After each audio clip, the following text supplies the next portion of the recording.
Okay students, let's continue. First question का हम लोग फोर्थ वाला पार्ट कर रहे हैं। इसमें क्या दिया है हमको, एक बार रीड कर लेते हैं सबको। Okay, relation R is a set Z of all integers which is defined as. Integers क्या होते हैं बच्चों? We already know this. हमने नंबर लाइन के बारे में काफी कुछ पढ़ भी लिया है, काफी कुछ जान भी लिया है। नंबर लाइन के अंदर हमारे पास में सारे नेगेटिव एलिमेंट्स भी आते हैं, जीरो भी आएगा, सारे पॉजिटिव एलिमेंट्स भी आते हैं हमारे पास में। सारे के सारे positive numbers, zero, negative numbers सब आते हैं, उनको हम बोलते हैं इंटीजर्स।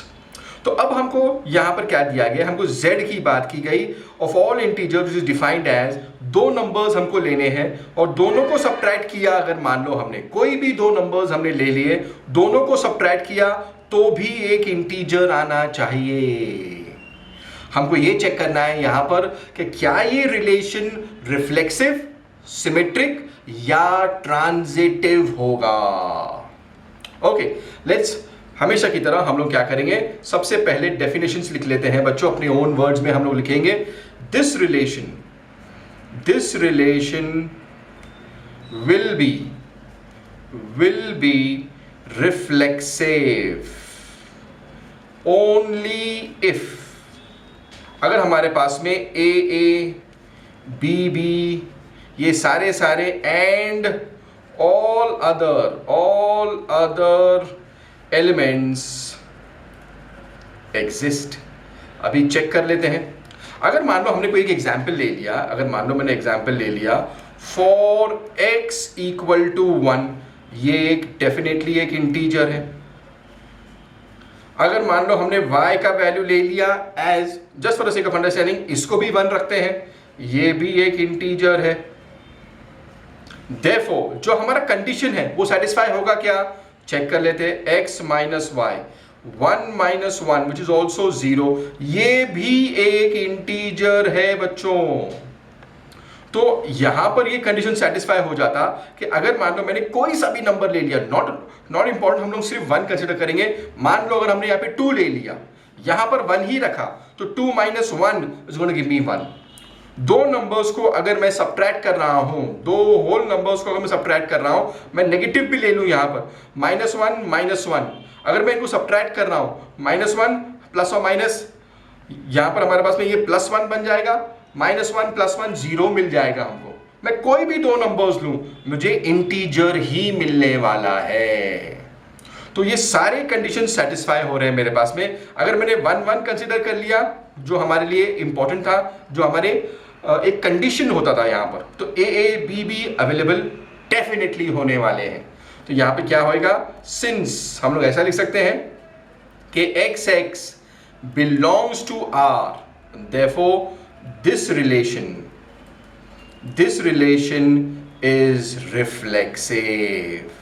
हमने कोई भी दो नंबर, आप लोग सोच लीजिए बच्चों, कोई भी दो नंबर, 5 - 2 is 3, ये भी एक इंटीजर है, 5 भी एक इंटीजर है, 3 भी एक इंटीजर है।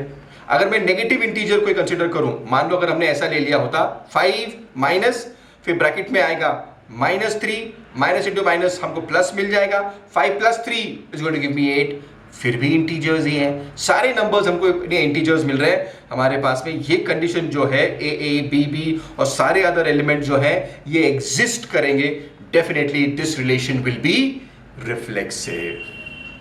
ये तो हुआ रिफ्लेक्सिव की बात। अब आते हैं सिमेट्रिक के केस में। ये सिमेट्रिक होगा या नहीं होगा, इसके लिए भी एक बार चेक कर लेते हैं बच्चों। ये वाला फर्स्ट वाला पार्ट था, अब सेकंड वाले पार्ट पे आते हैं। This relation will be, check कर लेते हैं एक बार। This relation will be symmetric only if, अगर मान लो मेरे पास में ए भी अवेलेबल है, साथ में इसके क्या होना चाहिए, B A should also exist. ये दोनों अगर अवेलेबल रहेंगे हमारे पास में, तो ये डेफिनेटली एक सिमेट्रिक रिलेशन होगा। इसका भी एग्जाम्पल समझते हैं बच्चों कि अगर मान लो हमारे पास में for x equal to 5 consider करते हैं, अभी ये एक इंटीजर है हमारे पास में, एंड मान लो अगर y का वैल्यू 2 कंसिडर किया हमने, ये एक इंटीजर है हमारे पास में। Therefore, अब क्या मेरे पास में x माइनस 5 आएगा, x minus Y which is equal to 5 minus 2, जो हमको 3 मिल जाएगा, ये भी इंटीजर होगा। यानी अगर मैंने ऐसा कंसिडर कर लिया, x का वैल्यू एज 5, y का वैल्यू 2, मुझे एक इंटीजर मिला, तीनों इंटीजर्स है। इसको अगर मैं उल्टा कर दूं, यानी the value of x will become 2 and for x equal to 2, ये भी एक इंटीजर है भाई। y इक्वल टू 5 कंसिडर कर लिया हमने, ये भी एक इंटीजर है। Therefore x minus Y 2 minus 5 हो जाएगा विच इज माइनस 3, ये भी एक इंटीजर है। तो हमारा कंडीशन जो है वो सेटिस्फाई होता। तो x और y दोनों इंटीजर्स, उसका जो रिलेशनशिप दिया गया था वो भी इंटीजर आया। एंड अगर हमने इसको रिवर्स भी कर दिया, 2 और 5 कंसिडर कर लिया, इनको माइनस कर लिया, तब भी हमारे पास में इंटीजर आया। तो हम लोग क्या बोल सकते हैं, X Y and Y X definitely belong to R. Therefore हम लोग ये बोल सकते हैं कि दिस रिलेशन इज सिमेट्रिक। इसको हम लोग सिमेट्रिक भी कहेंगे, रिफ्लेक्सिव भी कहेंगे। अब हमारे पास में एक और रिलेशनशिप बच गया विच वॉज ट्रांजिटिव। अब ट्रांजिटिव के लिए हम लोग एक बार जो कंडीशन है वो भी एक बार लिख लेते हैं बच्चों। मैं जल्दी से एक नया पेज ले लेता हूं। I will write down the equation once again, कि हमारे पास में क्या था कि r was equal to xy, x minus y is an integer. Okay, तो थर्ड वाला जो कंडीशन है हमारे पास में वो भी हम लोग लिख लेते हैं बच्चों। दिस इक्वेशन या this relation will be transitive only if, अगर मान लो हमारे पास में A B and B C exist, then A C should also exist। अब लेट्स कंसीडर कि अगर मान लो हमारे पास में कोई एक ऐसा आ जाए, मैं एक इंटीजर ले लूं just for the sake of understanding, कि अगर मान लो हमने ऐसा कर लिया for x equal to 1 and मान लो y इक्वल टू, अगर मैंने 5 कंसिडर कर लिया, तो क्या हो जाएगा यहां पर x minus Y 1 minus 5 minus 4, और अगर मैं ध्यान रखूं सारे इंटीजर्स हैं मेरे पास में, सारे के सारे इंटीजर्स हैं मेरे पास। तो मेरे पास ये भी इंटीजर, ये भी इंटीजर, ये भी इंटीजर, तो मेरे पास में x and y can be 1 and 5। Now can I also have for, अब अगर मैं y इक्वल टू 5 रखूं एंड z, मान लो हमने एक और कंसिडर कर लिया, z हमने कंसिडर कर लिया एज 3। अब ये भी इंटीजर है, ये भी अपने को पता है, ये भी इंटीजर है। देयरफॉर y माइनस z क्या बन जाएगा, 5 माइनस 3, ये भी 2, ये भी एक इंटीजर है भाई। तो यहां पर भी कंडीशन सेटिस्फाई हो रहा। तो x बिलोंग्स टू y, यानी x y, y z मिल गया। Now can I consider 1 3, check कर लेते हैं। एंड मान लो x इक्वल टू 1 रखा हमने एंड यहां पर z इज इक्वल टू 3 ही रखा हमने, ठीक है। Therefore x minus z 1 minus 3 which is minus 2, definitely an integer. तो हम लोग क्या बोल सकते हैं यहां पर, x y and y z exist and x z also exist। यानी यहां पर क्या हो रहा है, x y भी है, y z भी है और x z भी मेरे पास में है। Therefore this relation is transitive। ये डेफिनेटली एक ट्रांजिटिव रिलेशन भी रहेगा बच्चों। तो जल्दी से रिवाइज कर लेते हैं, हमारे पास में क्या क्या था। यहां पर एक रिलेशनशिप दिया था x माइनस वाई या फिर ये रिफ्लेक्सिव बना। रिफ्लेक्सिव का मतलब ही है ए बी बी सारे ऑल एलिमेंट्स भी अवेलेबल होने चाहिए, वो हमको मिल गए थे। यहाँ पर x माइनस वाई इंटीजर रहेगा, हमने x को कोई भी वैल्यू पकड़ा, y को भी कोई भी वैल्यू पकड़ा, हमको x माइनस वाई इंटीजर मिल गया, ये रिफ्लेक्सिव बना। सिमेट्रिक के अंदर भी हमने चेक किया, x y रखा, देन y इसको हमने रिवर्स कर दिया, जो x का वैल्यू था वो y बन गया, जो y का वैल्यू था वो x बन गया, and then we also check ये सिमेट्रिक भी बना। एंड देन हमने ट्रांजिटिव के लिए भी चेक किया, यानी एक्स वाई कंसिडर किया, फिर वाई जेड कंसिडर किया, एक्स जेड कंसिडर किया, सभी ये कंडीशन को सेटिस्फाई करते हैं। This relationship will also be transitive. तो ये तीनों बना, ये हमारे पास में रिफ्लेक्सिव भी आया, सिमेट्रिक भी आया एंड ट्रांजिटिव भी बना। Okay students, let's go ahead. Fifth sum check कर लेते हैं बच्चों। फिफ्थ में भी 5 सब क्वेश्चंस हैं, उसका फर्स्ट वाला पार्ट हम चेक कर लेते हैं। अभी दिया क्या है क्वेश्चन में, relation A in a set A of human beings in a town at a particular time given by, यानी दो लोगों की बात हो रही, दीज आर वर्ड प्रॉब्लम्स बच्चों। दो लोगों की बात हो रही है, who are living in a particular town, दो ह्यूमन बींग्स की बात हो रही, in a town at a particular time, कोई एक टाइम दिया गया होगा, जनवरी का महीना, फरवरी का महीना, या एनी अदर टाइम। तो दो इंसानों की बात हो रही, एक शहर में दो इंसान रह रहे हैं, at a particular time which is given by, वो साथ में काम भी करते हैं, they also work at the same place. मान लो एक कोई x है, एक कोई y है, हमको ये चेक करना है whether this relationship is going to be transitive, symmetric, reflexive, ये तीनों चेक करने हैं हमको। Let's go one by one, एक एक करके चेक कर लेते हैं बच्चों। सबसे पहले रिफ्लेक्सिव का हम लोग डेफिनेशन लिख लेते हैं। Again this relation will be reflexive only if AA, BB exist along with all other elements।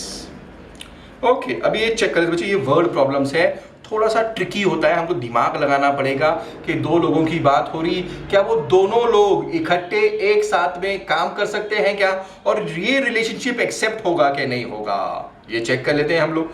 जैसे अगर मान लो ए यानी एक्स यानी अगर मैंने बहुत सिंपल सा एग्जांपल दे दिया, अगर हमने इनको नाम दे दिए, x can be any Adil, x can be any Ramesh, तो एक्स एक ऐसा इंसान है जो अपने आप के साथ काम कर सकता है क्या, डेफिनेटली कर सकता है। जैसे अगर मान लो मैं अभी सिखा रहा हूं, I am working with myself with all these papers, with all these markers also, तो I am working along with my self.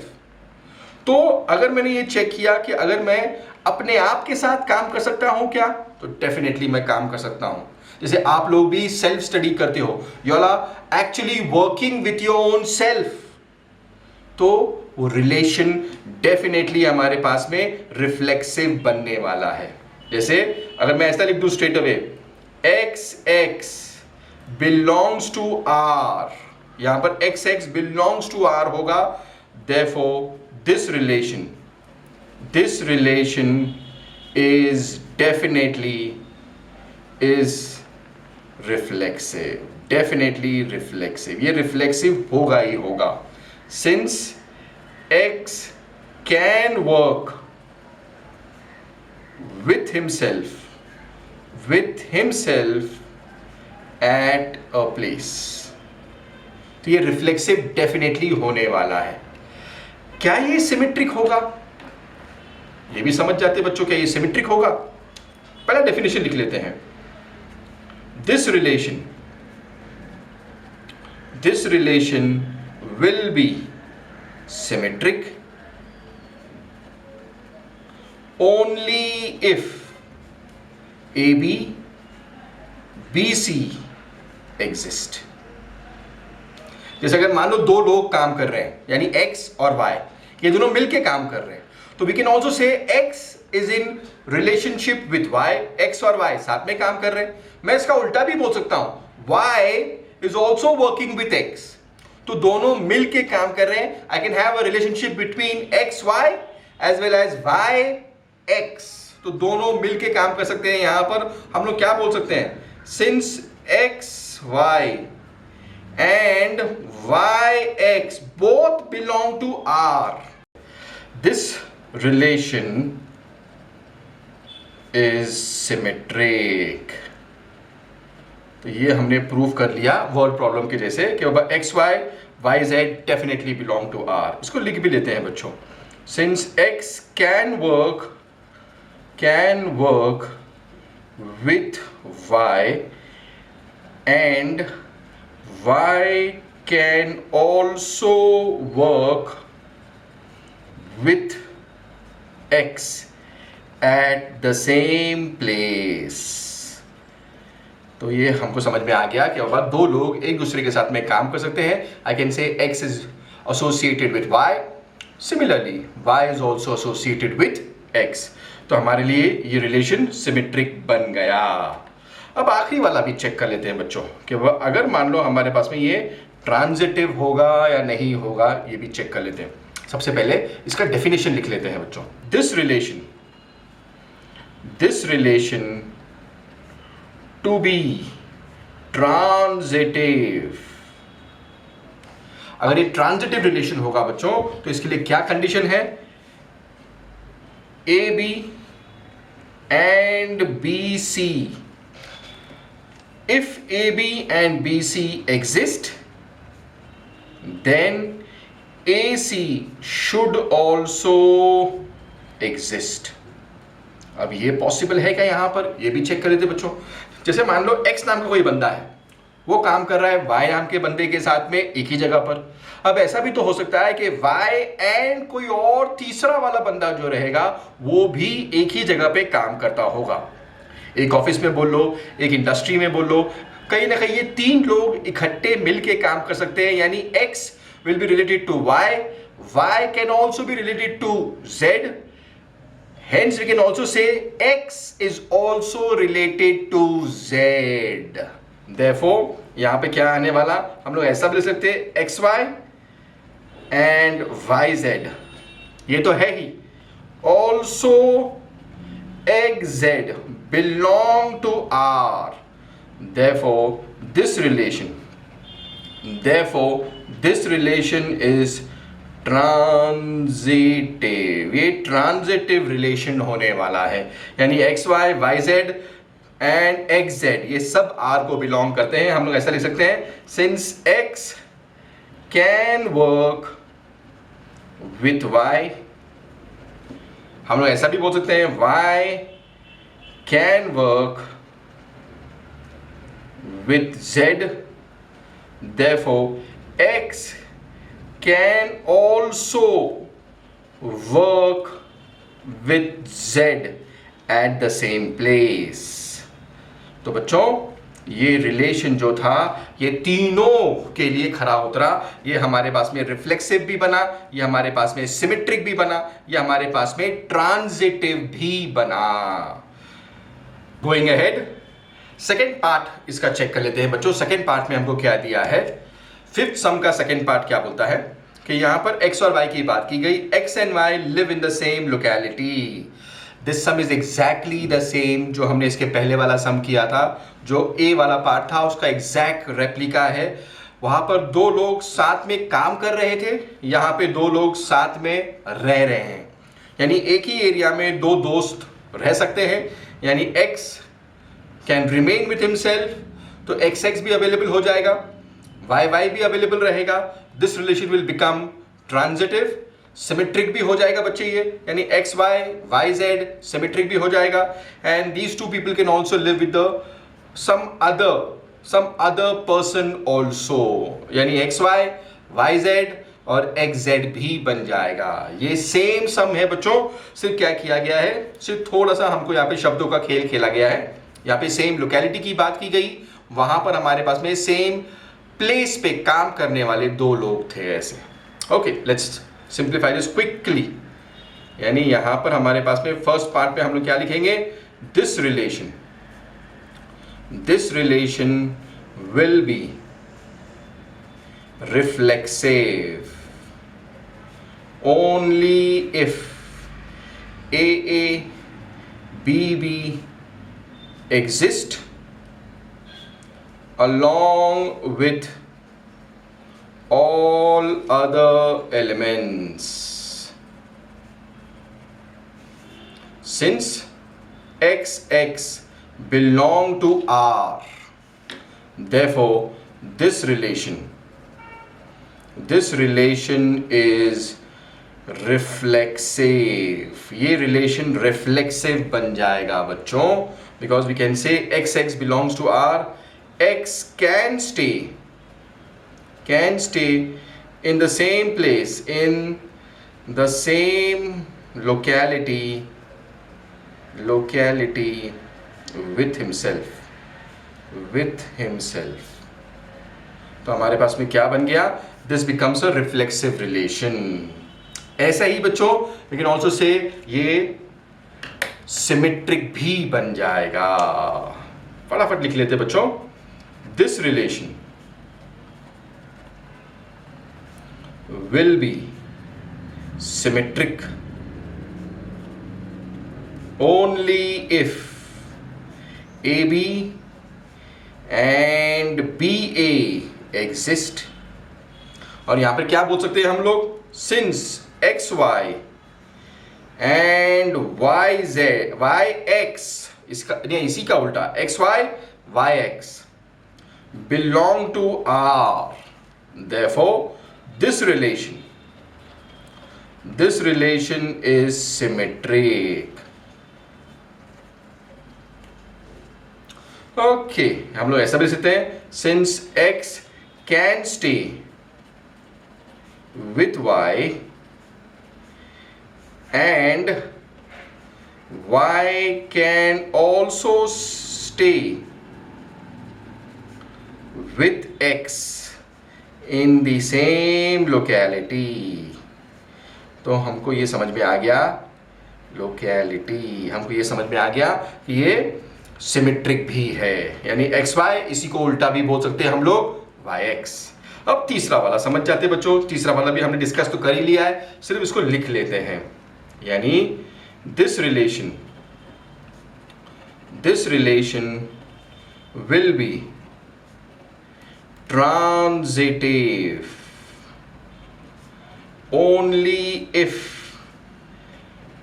AB and BC exist,